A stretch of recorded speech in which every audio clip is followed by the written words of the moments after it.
Now, Storm Team Chief Meteorologist Jim Teske with Central New York's most accurate forecast. Here are your numbers for today. Much cooler than the last several days.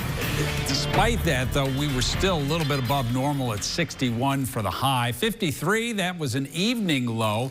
And earlier in the day, we had 1/100th of an inch of precipitation, a little light rain and drizzle right around sunrise here in Syracuse. In Syracuse and back toward Auburn, clouds are really stubborn until about 4:30 this afternoon, while the rest of central New York had cleared. However, the temperature's 52 in Syracuse, but you can see some 40s as you go south and west of Syracuse toward Ithaca, also up north toward Fulton and Watertown. And then you get into those mesonet reporting sites and you actually see the 40s are fairly widespread. Let's see, it's cool as 45 in Tully, 44 in Oswego along the lakeshore. You know, temperature's probably not going to drop a whole lot more, especially here in the Syracuse area. You may get into the upper 40s briefly, but then temperatures start to rise toward daybreak as the winds do begin to pick up. Taking a look, satellite and the radar. The next thing that we're concerned about is this frontal system back to the west. All kinds of severe weather with that.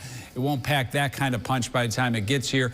I think the best chance for showers and storms comes after about 4 or 5 o'clock in the afternoon. In the meantime, pretty quiet during the rest of the overnight.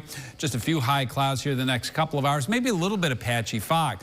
We've got sunshine the first half of the day. By the time you get to noon, a mix of sun and clouds as temperatures are rising into the 70s already at this point, even across the North Country, Watertown, Ogdensburg, up toward Messina. We stop it at 5 o'clock, and you can see a line of showers and storms moving across the eastern part of Lake Ontario and into the western parts of the Finger Lakes.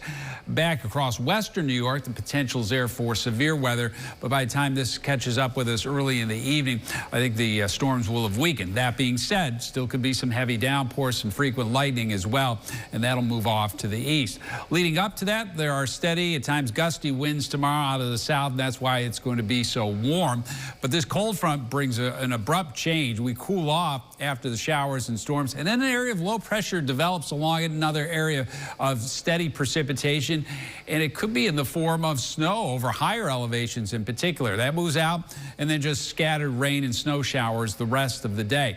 The highlight as far as snowfall is concerned, the hills south of Syracuse, a trace to an inch, mainly on grassy surfaces. There could be as much as 1 to 3 inches of snow late Saturday night into Sunday morning over the Tug Hill. Quite a change from tomorrow's weather. 79 on Saturday. Sunday, we're only 48 and it's blustery, so there's a bit of a wind chill.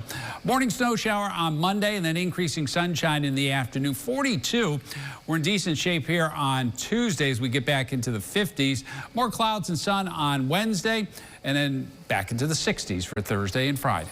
Download the WSYR Plus app on your TV to stream News Channel 9 for free. Just go to your smart TV, search WSYR Plus in the App Store, and download to start streaming today.